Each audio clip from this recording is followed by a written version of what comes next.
you can build the belief of I trust myself to figure it out. I trust myself to do what needs to be done. I trust myself to take the necessary actions to reach my goals. A lot of people struggle with, showing up for themselves, with going after their goals, setting goals, making their dreams a reality.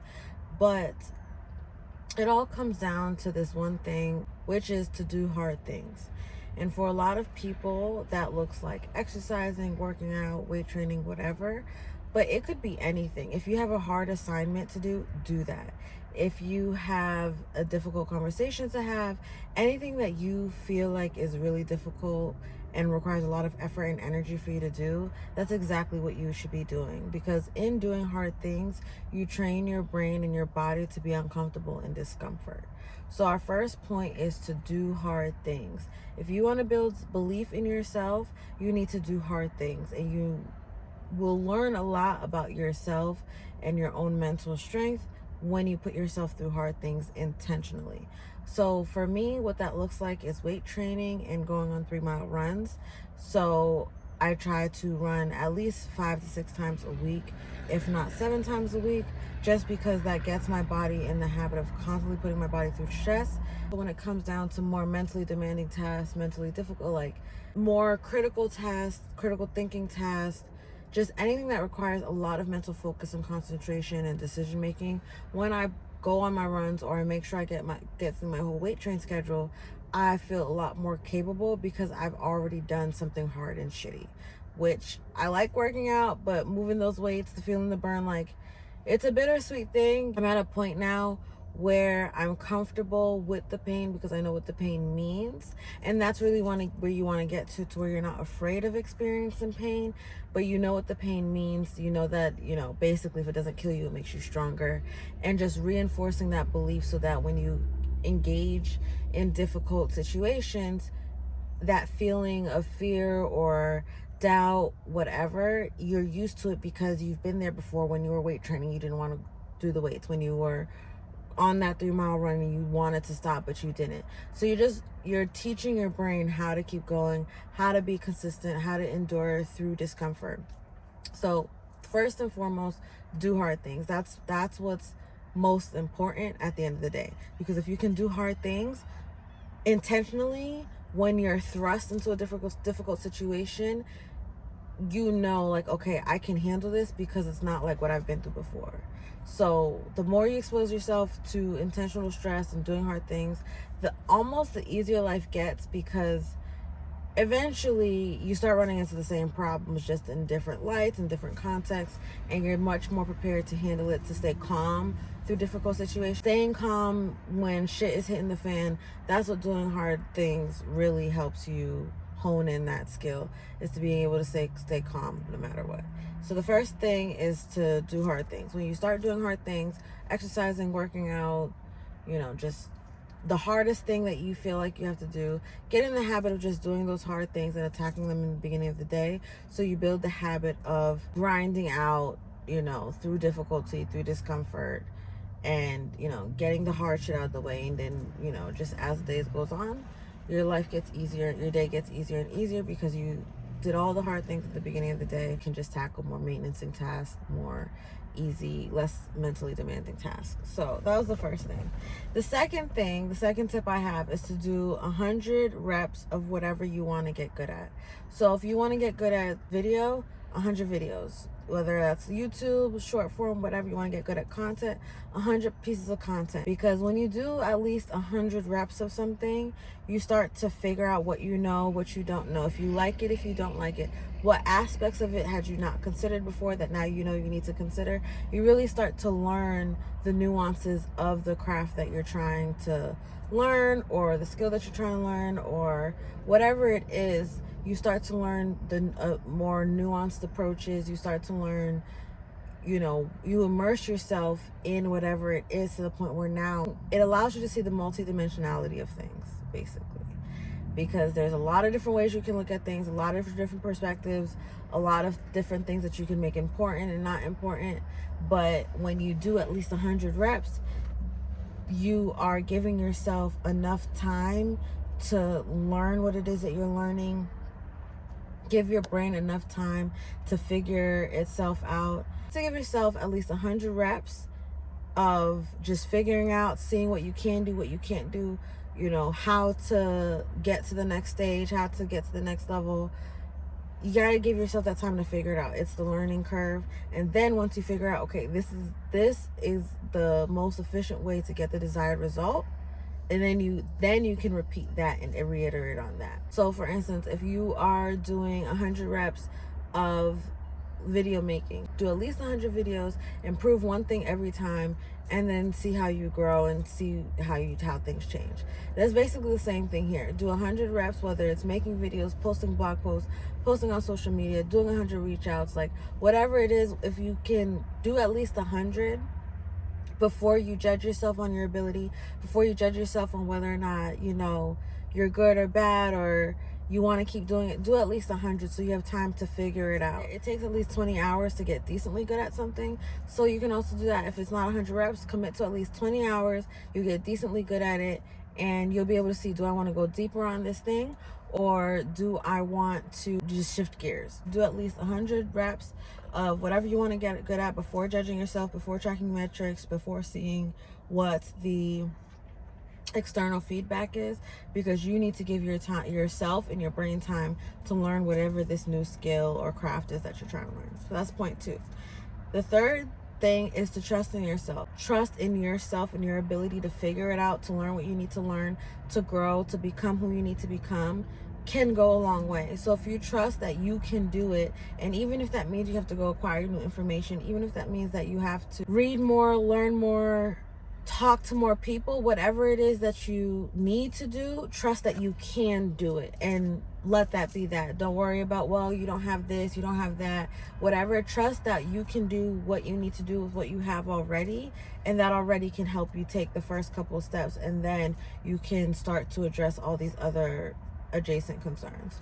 So trusting in yourself really, really goes a long way, because if you don't trust in yourself, you're not going to show up for yourself, and if you don't show up for yourself, you're not going to be doing the things that you need to do to accomplish your dream. If you practice trusting yourself, it gets a lot easier to start acting in accordance with that. So if you can build the belief of, I trust myself to figure it out, I trust myself to do what needs to be done, I trust myself to take the necessary actions to reach my goals, but instilling those belief in yourself, that trust in yourself, is a lot of the way, because now you're saying, you're acknowledging, okay, I may not know what to do, but your brain is so powerful. Your subconscious mind is so powerful. Just reaffirming, like, this is the story that I'm telling myself, speaking that over yourself, you're going to convince yourself, okay, this is my desired reality, and your brain is going to do whatever it has to do to prove you right.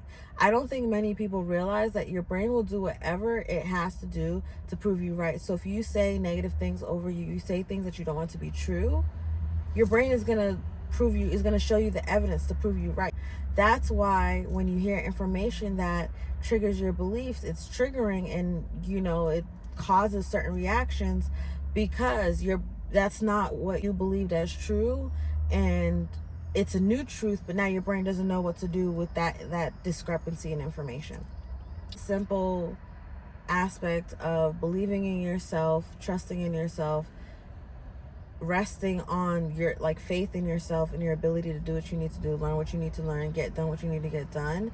That is truly something that's not talked about a lot, because it really goes a long way. And I believe that part of the reason why a lot of people don't get where they need to get, they don't accomplish the goals that they wish to accomplish, and they find themselves stagnant, is because they continuously don't show up for themselves, and so they don't trust themselves. And so you can say, oh, I want to do this, I want to do that, I want to do this, I want to do that, but if you're not showing up, doing the work, putting in the effort to learn and to get there, you're not going to do it. Like, you have to do the work. The work is literally the action. You have to take the action steps. You have to say, okay, I want to build a YouTube channel. What do I need to do to build a YouTube channel? Post videos. That's it. Like, and embrace the suck. Like, embrace the fact that you're gonna suck the first time you do it. Just like when you were in school and you learned algebra for the first time and it looked like it was a whole different language, you didn't know what was going on, or you saw something for the first time that you had no idea what it was. Eventually, the more you spent time trying to learn it, the more you spent time putting effort into understanding hard concepts, the easier it got, the more familiar it got. It didn't seem like foreign to you because you took the time to really get to know the material, get to know whatever it is you were trying to learn, like actually spent time learning and understanding these new ideas. If you can understand that when you start something new, you're gonna suck, and that's fine, but you need to embrace the period of sucking, because that is when you are learning the most about what you're trying to learn. Your brain is just trying to figure it out. Like, okay, this is good, this is bad. This is good, this is bad. Do we like this? We like that. This gets a desired result, this doesn't. This gets a desired result, this doesn't. And you need to go through that until you have enough data to now effortlessly say, okay, well, not effortlessly. You have to keep going through that cycle of learning what actions yield your desired results and which ones don't, so you can repeat the actions that yield your desired results more, and keep iterating on those so that you are practicing getting your desired result more efficiently. So, but with all that, you got to trust in yourself, and trusting in yourself is where you build that by just embracing that sucky period, whether it's your first 100 reps or your first 20 hours, embracing that period to just do what needs to be done so you can get better for your future self. So that's that point. The next point is identify the negative self-talk that amplifies your doubts or prevents you from taking action, which it tends to be doubt or fear, but identify the negative self-talk that amplifies that. So most often that looks like what if questions. What if this doesn't work out? What if it sucks? What if it whatever? What if they comment on it? What, like, all these what if questions, those are like stuff like that is what you need to identify. Like, this is not helping me move forward. This is not progressing me towards my goals. And it's not even full negative self-talk, because I do think that sometimes negative self-talk can be helpful and steering you in the right direction. But when it prevents you from taking action, it prevents you from moving forward, it prevents you from doing what you need to do, then it's a problem. And so you need to identify those thought patterns. You need to identify those conversations you have in your head. Identify whether it's doubt or fear, or if it's the what if questions. Identify what it is that is preventing you from accomplishing your goals or taking action and steps towards your goals, and work diligently to overcome that and stop that. So if you find yourself asking, like, okay, what if this, what if that, yeah, you have to tell yourself, like, nope. Like, if that happens, you can have a plan or think through it, but understand that you still have to do the thing. So what if nobody sees this video? Oh well, I'm still gonna post it. That's not my problem. I can only control my actions and my effort, and as long as I continue to show up and post the videos and really connect with my audience, the rest will work itself out. I'll learn how to do things better. I'll learn how to get better at videos and thumbnails and all of the stuff around making good YouTube videos. But I can only get better at doing everything that's involved in making a good YouTube videos as long as I keep showing up. So if I keep showing up, trying my best to make a good YouTube video, if I keep showing up, trying my best to package it correctly so that it's engaging for my audience and people love it, people comment and all of that, actually I'll start to learn what my audience likes, how they like things to be communicated, what topics they like that I enjoy talking about. Eventually I'll learn all of that stuff that makes for a good YouTube video the more I show up to try and make a good YouTube video. And that is the intention. You have to show up with the intention that you want to do the thing. The views don't matter, the comments don't matter, none of that matters if I don't show up with the intention. I just want to make a video that is engaging for my audience and super valuable to their life and to their day. As long as I continue to show up with, and that's with whatever you choose to do. That could be going to your work. There is a lot right now in the self-development and personal space community where doing business, start a side hustle, whatever it is. But I really think it's underrated. Like, you can be the best at your job.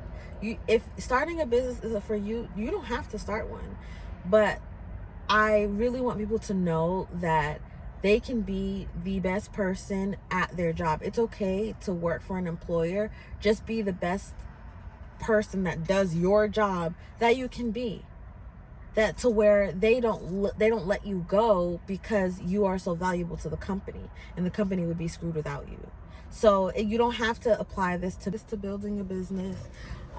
It can be whatever. You can be the best mom, the best parent, the best employer, whatever. The point is that you show up every day prepared to do the work, the best job that you can at whatever it is that you're doing. And that all starts with trusting in your ability to execute and show up and do the work. So if you trust in yourself, like, okay, I trust that I'm going to do what I say I was going to do, you'll continue to show up and do what needs to be done. But you have to reinforce those beliefs and behaviors with yourself. So you reinforce the belief that you trust in yourself by constantly doing what you say you're going to do, showing up to do what needs to be done, and executing it to the best of your ability with as much effort as possible. That's how you build trust in yourself. If you say, okay, I really want to get to 1 million subscribers, perfect, you can do it. Anybody can do it. However, if after that decision, like, okay, I'm going to build a YouTube channel that gets to 1 million subscribers, you then start to go, well, what if it doesn't work? What if nobody follows you? What if, like, you go down this rabbit hole of what if questions, you're literally just talking yourself into all the reasons you shouldn't take action, which I believe is your brain's way of protecting you from social embarrassment, from possible rejection, and that's the stuff you have to constantly work to overcome. Because honestly, in this day and age, it does not matter if a couple people don't see your stuff, because you know why? You're going to be embracing the suck. You're going to just be learning the craft, learning what needs to be done. And in that, you will get better because you'll be learning, oh, I need to do this component to make my stuff better. I also need this component to make myself better. No amount of learning that will give you all the knowledge that you need to know outside of doing it. So you can watch all these YouTubers say, this is how you build a YouTube channel, this is how you build a YouTube channel, but unless you log into YouTube, sign up, create a channel, and upload your first video, you will not know what it means to build a YouTube channel. I can tell you everything that I'm doing to build my channel, build my personal brand, build all of this, but that will not help you do the work and take the necessary steps until you actually create your channel, until you actually record a video and upload it to YouTube. In doing the things like uploading your videos, you then realize, okay, there's a huge difference in what my videos come out looking like and what the videos that I watch look like. And you need to start learning all the things you need to learn to basically minimize that delta. If you watch YouTubers like Ali Abdaal, Think Media, Chris Williamson, Alex Hormozi, people that have been doing it for a few years now, you watch their videos, their video quality, that's going to be a lot different from the video quality of you uploading it on your phone. And that's fine because you're one person uploading it on your phone and they have whole teams behind them. They sit there, talk, do everything else, and then they have a whole team whose job it is to polish it up, edit it, add the subtitles, add the sound. Like, it's their job to do that. But they only got there by embracing the suck and making just a ton of videos until they found their voice. They learned how to communicate more concisely. They realized what kind of look and aesthetic they wanted their videos to have. They knew, okay, I need to hire people for this, that, and the third. But you don't get to that step until you start doing the thing. You get those first 20 hours in, you get those first 100 reps in, and now you know, okay, this is where I want to dedicate my energy. This is where these tasks need to be offloaded to somebody else. Like Ali Abdaal or Alex Hormozi easily could have turned their channel into a Think Media where it's multiple people, multiple hosts, but they didn't. And that's fine, because when they were embracing the suck, when they were just getting their reps in, reiterating, finding their, honing in on their unique voice, their style, and all of that, they decided, like, look, no, I like to be the face of the brand. I like to do the talking part. Like, they realized the parts that they were worth most of their time, which is being in front of the camera, doing the content, all of that, that that was where they were learning the most. That was where they were being the most helpful. That was where they were getting the highest return on investment in their time. But without embracing the suck, had they just outsourced it completely, wouldn't have gone through that learning curve. And it's in that learning curve that you actually start to know, like, okay, this is what makes it good. This is, like, you understand the nuances of, this is what makes it good. This is what makes it engaging. This is what makes people want to and consume my content. You have to do the work and figure it out. Content, my style, my experiences are going to be totally different from somebody else. And the people that may resonate with me may not resonate with somebody else. So you have to, in being true and authentic to yourself, you're going to connect with the audience that's you and likes your content and your message and your mission. But if you think, okay, I know what needs to be done, I need to get all these likes, and you're more focused on production quality and looking like the videos that YouTubers that have been in the space for years now, you're going to completely miss the point in the learning opportunity. You're going to miss the opportunity to really hone in on your uniqueness and authenticity and build a channel around that, or build a brand around that, or whatever it is that you're doing. It's better to build yourself up around your own authenticity than try and build yourself up copying someone else or trying to imitate somebody else. Because it's going to be a really hard life to maintain. It's going to be really hard. It's going to be really hard maintaining a life where you have to constantly be looking at somebody else for the next step or what to do or how to move. Because you're not going to know before them. And if you're looking to somebody else, like, okay, they're just like that, let me just like that. They eat like that, let me eat like that. They do this, let me do that. You can do that, and that's fine. But you'll always be a few steps behind because you're waiting on them to make the next decision. Or you can embrace your own learning curves, start learning more about yourself, learning more about your true desires, learning more about what goals you really, really have, what's really important to you, and just focus more on your own authenticity, focus more on your own uniqueness and sharing that with the world. It's basically what all these other YouTubers did. Whether they're talking about productivity, business, finances, whatever they're talking about, that's just what they're interested in.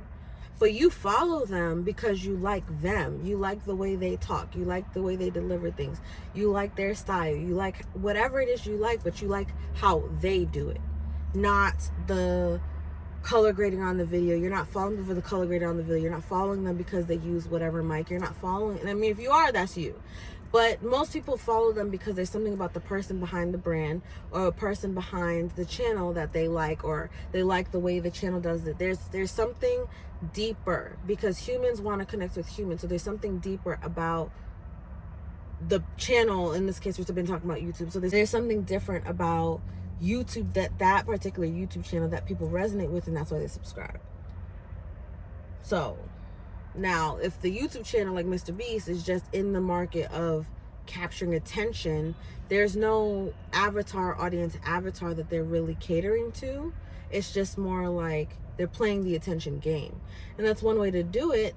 And I'm sure anybody can study Mr. Beast's videos and how he does things and just replicate that. He also does things to connect with his audience and build a relationship with his audience so that they support him in his other ventures, like his chocolate bar and his burgers and all of that. Some of my tips for believing in yourself, they weren't really tips, just really like frameworks, I guess, and ways to build the self-awareness so you can start believing in yourself. Because believing in yourself and learning to believe in yourself is really just a byproduct of showing up for yourself, doing hard things, reiterating, learning, trusting in yourself. All of that combined builds up to belief in yourself. So if I didn't show up to do YouTube, if I didn't show up to write my newsletter, if I didn't show up to do the things that I want to grow, I wouldn't have the belief that I could do it because I haven't done it. But once I do the thing, like once I write the newsletter, it reinforces the belief that I can write the newsletter. It's okay that it's not good right now. It's okay that I don't have that many subscribers right now. But what I'm doing is building the belief that I can, and that I do, and that I will, so that when it comes to doing harder things, like growing a business to $10 million a year, I know that I can do that because previously, whenever I said I would do something, I did it. And so this would be no different. So if I said I was going to start YouTube, I started YouTube. So now I know I can do it. So if I say I'm going to grow my business to $10 million, I know I can do it. So it's just building up the skills until I get there now. The reaching the goal is already a done deal. Now it's like, okay, I know that that's my goal. I just need to build up the skills that will get me there. And that's it. Like, that is literally it. So believe in yourself, but in order to do that, build trust in yourself, do hard things, do what you say you're going to do. Monitor your negative self-talk, because there is a time when negative self-talk can be helpful, but monitoring your self-talk, if your self-talk leads to inaction, it's not serving you any good. And those are the thought patterns that you really need to start deconstructing and understanding where it comes from. What's the root of it? Like, is it fear? Is it doubt? Is it insecurity? And really start to address that. So if it's fear, do hard things. If it's doubt, do what you say you're going to do. If it's insecurity, do the introspective work that you need to do to address those insecurities and feel more secure in yourself. The next video will be about when negative self-talk is beneficial and how to use it to your advantage, as opposed to 90% of the time that you really should avoid. The next one. Bye.